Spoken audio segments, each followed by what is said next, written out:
Wanita ini diikat oleh penjahat. Ia mengangkat kaki kanan. Tubuhnya sangat tidak nyaman. Diikat ke langit-langit. Baru saja, orang mesum masuk ke rumahnya. Menarik suaminya ke kamar mandi. Gunakan juga tali yang direndam dalam air untuk mengikat. Lalu membuangnya ke dalam bak mandi. Dan gadis itu diikat ke langit-langit ruang tamu. Dengan postur yang sangat aneh. Tali yang diikatkan pada tubuhnya diikat dengan sangat rapi dan menyambung. Meski orang yang terikat tidak bisa bergerak, ia tidak merasa lelah. Dengan metode pengikatan yang canggih ini, setiap simpul menjadi sebuah karya seni. Orang cabul itu tidak menyakiti gadis itu. Hanya tawaran untuk menjadi suamimu selama seminggu. Bahkan ketika diikat, dia tetap tidak berkompromi. Tanpa diduga, orang mesum itu masuk ke kamar mandi. Ia pakai tang dia memotong salah satu jari suaminya. Lalu mengancamnya. Jika Anda tidak setuju, saya akan memotong jari lainnya. Sampai dia setuju. Untuk melindungi suaminya, gadis itu harus berkompromi. Kemudian keduanya kembali ke kamar tidur untuk mengganti spray. Bersiaplah untuk hidup baru dalam waktu seminggu. Namun pria itu tidak melakukan apapun di luar batas. Hanya mengikat tangannya ke kepala tempat tidur. Tidur nyenyak semalaman. Keesokan paginya, dia memintanya untuk melayaninya seperti dia melayani suaminya. Bantu dia mengikat dasinya dan membuatkan sarapan. Melihat dia tidak mau, dia bergegas ke kamar mandi. Mendengar jeritan menyedihkan di dalam, dia cuma tahu menangis. Tak lama kemudian, orang mesum itu mengambil salah satu jari suaminya dan keluar. Dia meletakkan jarinya di tangannya. Ia menyuruhnya untuk mendengarkan dengan patuh. Kali ini dia tidak hanya membuatkannya sarapan. Adapun nasi yang dia berikan padanya. Setelah makan dan minum, dia memaksanya untuk berdansa dengannya. Sengaja bertingkah di depan suaminya. Yang lebih keterlaluan adalah memaksanya pergi ke kamar mandi di depan orang mesum itu. Suami di bak mandi sangat marah. Orang mesum itu tak sabar membuka tirai dan mengencingi wajah suaminya. Kemudian dia mengambil kamera untuk memotretnya. Merasa tidak cukup terstimulasi. Ia memaksanya memakai pakaian kulit ketat. Tanpa diduga, gadis itu memanfaatkan kurangnya perhatiannya dan berlari ke kamar mandi dan mengunci pintu. Belum pernah bertemu orang sesat ini. Setiap minggu dia akan masuk ke dalam sebuah keluarga. Rasakan kehidupan pernikahan dengan istri orang lain selama 3 hari. Sang suami diikat dan dilempar ke kamar mandi. Sang istri mengenakan baju tidur seksi agar ia berfoto. Orang cabul itu merasa dia kurang terstimulasi dan memintanya untuk berganti pakaian ketat. Tanpa diduga, gadis itu memanfaatkan kurangnya perhatiannya dan berlari ke kamar mandi dan mengunci pintu. Dia segera melepaskan ikatan suaminya. Sang suami menyuruhnya menelepon polisi terlebih dahulu. Saat ini orang cabul itu datang ke pintu. Gadis itu sangat panik. Mendengar suara berisik di dalam, orang cabul itu mendobrak pintu dan bergegas masuk. Gadis itu dengan cepat mengambil pisau di tangannya. Tanpa diduga dirampok olehnya. Lalu tarik tangannya. Ia ingin memotong hidung suami cewek itu. Lalu mengikatnya ke tempat tidur. Untuk menghukumnya, dia menggunakan tang untuk memelintir dan mematahkan salah satu gigi suaminya. Masukkan ke dalam mulutnya dan minta dia menelannya. Malam harinya saat dia mengecek rekaman video di kamera, ia mengetahui bahwa pasangan tersebut sering bertengkar. Suaminya tidak menghormatinya. Saat itu telepon sang suami berdering. Dia membukanya untuk memeriksa dan menemukan bahwa suaminya telah lama berselingkuh. Jadi dia mengambil bingkai foto dan pergi ke kamar mandi. Setelah menunjukkan kepada sang suami foto di ponselnya, dia memecahkan bingkai foto. Ambil pecahan kaca dan potong perut pria itu. Lalu kembali ke kamar untuk melepaskan ikatan gadis itu. Suruh dia mengganti piyamanya yang nyaman dan tidur malam yang nyenyak. Keesokan paginya, orang cabul itu membuatkan sarapan untuknya. Dia merasa agak aneh.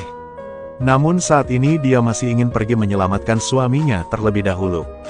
Jadi ketika ia memasuki dapur, dia memanfaatkan kurangnya perhatiannya dan diam-diam meninggalkan pisau di bawah kursi. Orang cabul itu lalu bertanya padanya, "Siapa bayi di foto di ruang tamu?" Katanya, itu adalah anak dia dan suaminya. 3 tahun lalu, kejadian tak terduga terjadi lalu dia meninggal. Ia mau lahir bayi. Namun karena kesehatan BLM baik, ia masih belum bisa mendapatkan apa yang ia inginkan. Sejak saat itu, suaminya sering memukulinya dan memarahinya karena tidak berguna. Sebutkan kisah sedih ini. Gadis sedih itu berdiri dan bersiap untuk pergi. Lupa pisaunya ada di kursi. Tapi kemudian orang cabul itu melihatnya dan dengan tenang mengambilnya. Dan ingatkan dia untuk sedikit berhati-hati saat menggunakan pisau. Meski dia merasa agak aneh, dia tetap tidak menyerah. Dia dengan cepat mengamati semua benda di sekitarnya. Kemudian, saat membaca buku itu, ia ambil alasan untuk mengusir orang cabul itu. Lalu dengan cepat berlari ke ruang tamu. Ambil sebotol racun dari lemari. Saat ini orang cabul itu juga kembali. Dia segera berlari kembali ke kamarnya dan menyembunyikan obatnya di bawah kasur. Orang cabul itu memegang sebotol minyak esensial dan ingin memijat kakinya. Dia tidak berani melawan dan hanya bisa menurut. Wanita menikmati kesenangan memijat kakinya. Namun orang yang memijat kaki bukanlah orang lain. Penculik itulah orang yang mengikat suaminya. Dia ingin menggunakan obat-obatan beracun untuk membunuh orang cabul itu demi menyelamatkan suaminya. Tanpa diduga, orang cabul pijat itu begitu profesional. Bikin ia bingung. Suaminya tidak pernah memperlakukannya seperti itu. Gadis itu perlahan tertidur. Saat senja, orang cabul itu pergi ke dapur untuk menyiapkan makan malam dengan cahaya lilin. Dia secara proaktif menuangkan anggur. Kemudian ambil kesempatan ini untuk menambahkan racun ke dalam anggur. Orang cabul di belakang punya firasat buruk. Tapi dia tidak mengeksposnya. Hanya saja saat makan nasi, ia berpura-pura tidak sengaja menumpahkan arak. Melihat itu, gadis itu segera menggunakan kertas untuk membersihkan lantai. Perfect membuka kamera untuk merekam adegan hangat ini. Nampaknya keduanya benar-benar suami istri. Pada malam hari, ketika dia pergi tidur, dia mengatakan padanya bahwa ini adalah malam terakhir dia akan bersamanya. Besok dia akan pergi. Begitu saja, keduanya berpelukan dan tidur. Keesokan paginya orang cabul itu pergi. Dia juga dengan serius menyiapkan sarapan yang lezat untuknya. Ada juga kartu dan pisau kecil di atasnya. Dia bangun karena kebiasaan dan mengambil segelas jus jeruk. Setelah melihat kartu itu, dia bergegas ke kamar mandi untuk melepaskan ikatan suaminya. Membalut lukanya. Kemudian membantu suaminya masuk ke kamar tidur untuk makan sesuatu. Tapi setelah suaminya melihat kartu itu di atas meja, mulai menghancurkan perabotan di dalam ruangan dengan ganas. Dia mencoba yang terbaik untuk menjelaskan bahwa pria itu tidak melakukan apapun padanya. Tapi suaminya melemparnya. Dia segera berlari ke bawah, ingin melarikan diri. Tapi jendela dikunci. Suaminya tergila. Ia menekannya ke dinding. Ingin mendeklarasikan kedaulatan. Dia tidak bisa menerima kelakuan liar suaminya ini. Dia mengangkat kakinya dan menendangnya di tempat berbahaya dan mendorongnya menjauh. Melihat ke sisi lain, dia masih ingin protes. Dia memegang kepalanya dan membenturkannya ke meja. Sampai ia pingsan.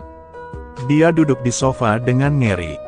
Saat ini bel telepon berbunyi. Dia mengangkatnya. Mengetahui suaminya berselingkuh dengan sahabatnya. Pesan yang baru saja dikirimkan sahabatnya adalah foto USG janin. Melihat fotonya sungguh memilukan. Tiba-tiba dia memikirkan sesuatu.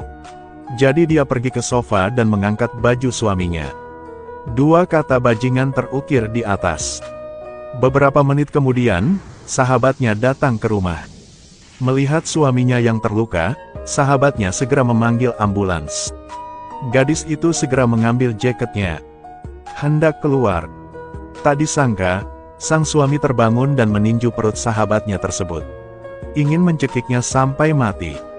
Melihat adegan ini, dia meraih pegangan pintu. Setelah ragu-ragu untuk beberapa saat, dia mengambil palu di atas meja dan menghantamkannya ke dada ayah bajingan ini. Namun pria misterius itu kini mulai mengembangkan tujuan baru.